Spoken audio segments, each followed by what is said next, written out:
there and like buy land nearby, in a year or so, once we have a permanent location. We want people to come there and buy land next door and start developing it. We want to create a self-sufficient agricultural community, local food production. So, that's one thing you can do. Another thing you can do is you try to improve your standard of practice as much as possible. We're going to be going through very difficult times. So hopefully this won't distract you from your practice of Krishna consciousness. In fact, it should really make you more serious by showing how serious life in this material world really is, how dangerous it is, how at any point our life can be snuffed out. We have no idea when that's going to be. We've reached that time when life has become so serious, so dangerous, so risky. You'll see more and more over the next year how things will get crazier and crazier as we approach 2012.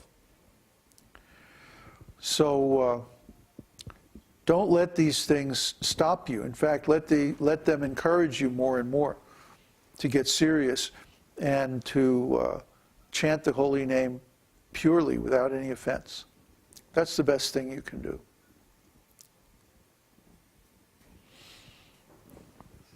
That's it? Okay.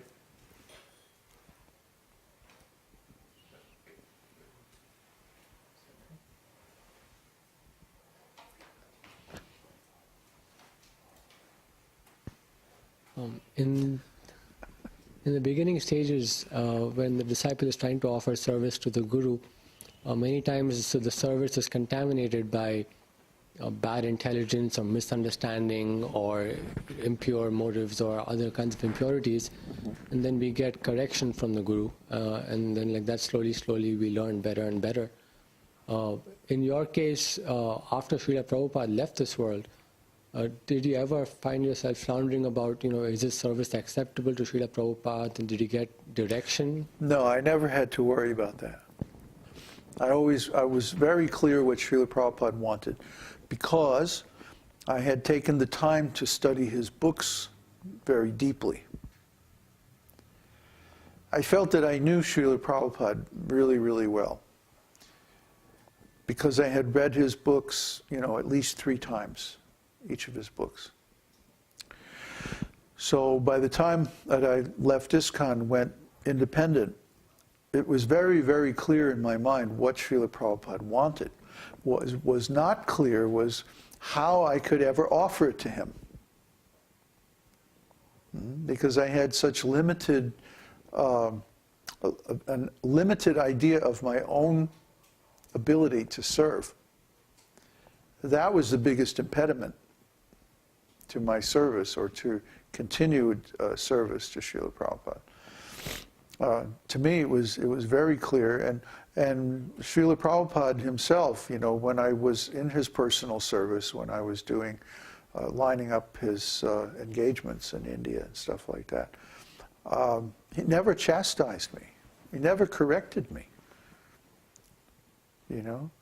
I mean, he never thanked me or encouraged me either, but I didn't need that. I mean, it was actually astonishing the degree of insight that Śrīla Prabhupāda had into my mentality. The fact that I was made an editor of his Caitanya-caritāmṛta, the Antya Lila, the last 2 volumes of Madhya Lila and the 5 volumes of Antya Lila. I was continuity and sense editor. In other words, I was to go through, make sure that each and every word was used properly according to English grammar, and that the whole thing was continuous and made sense. See, continuity editor. And in other words, if there was a gap in the logic or something, maybe we had to go back to Śrīla Prabhupāda and say, we need a little explanation here about this and that, so that the reader doesn't get lost. And I had to do that a couple of times. And, then also sometimes there were big discussions about the wording and which precise wording should be used, and according to English grammar and stuff like that. And these things, I never personally presented them to Śrīla Prabhupāda. This was always like the senior editors did that. It was just my job was to raise the issue, and then they would take care of it. But anyway, I had to literally study every single word of Prabhupada's most advanced writings. And after that, and then I went back and read all of his books again with new eyes, And I felt that I really understood Śrīla Prabhupada, his mission, his purpose, everything, really clearly. And this was borne out later by my experience in India. So then, all the same time, also when I met with his sister Pishma, just shortly after Śrīla Prabhupada's disappearance, she confirmed this, that I had understood very, very well. So, see, it's like, it's tough for me sometimes to understand how a devotee could misunderstand. Because Prabhupada has taken so much trouble to express everything with perfect clarity. And if we simply take shelter of Śrīla Prabhupada's books and study them carefully, then we can get that same clarity, that same understanding. So why should there be any question about what the correct philosophy is, or what the meaning of Prabhupada's books is, or how we should serve, or what we should do? And to me, that's all been perfectly clear for over 20, 30 years now.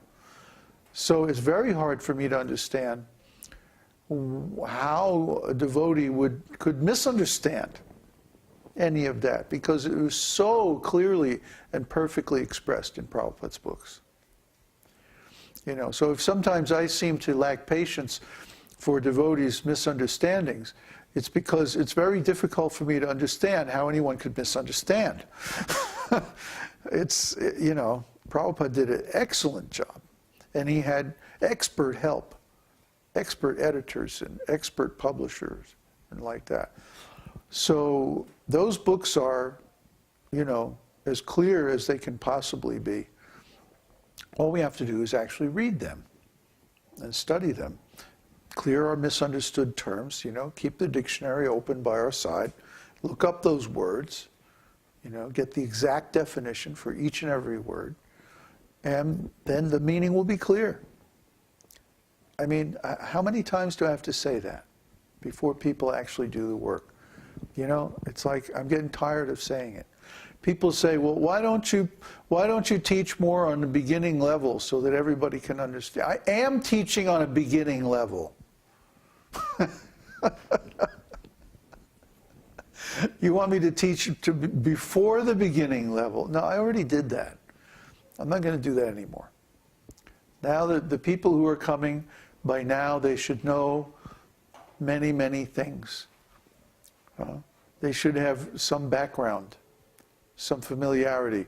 If there are people who haven't or who can't understand these kind of talks, they should go back and review Secrets of the Soul and the Your Perfect Body podcasts and like that.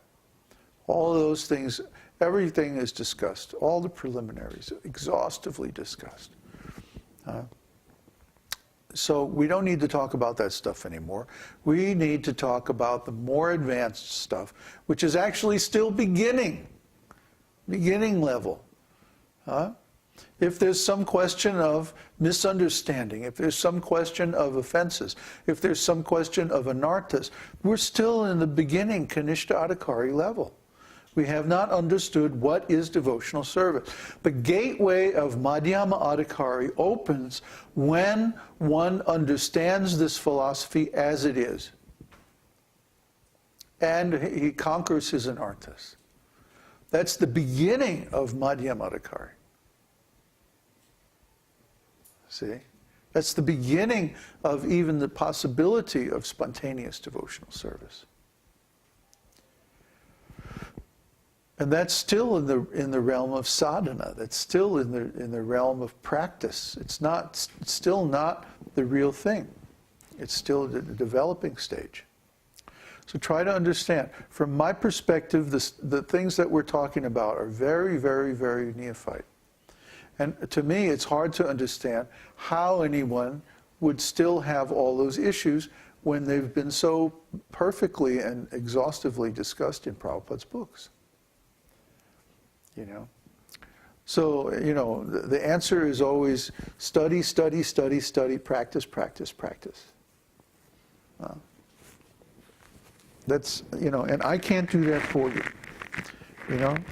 I'm not Tinkerbell. I don't have the magic wand, the pixie dust and the whole bit, you know.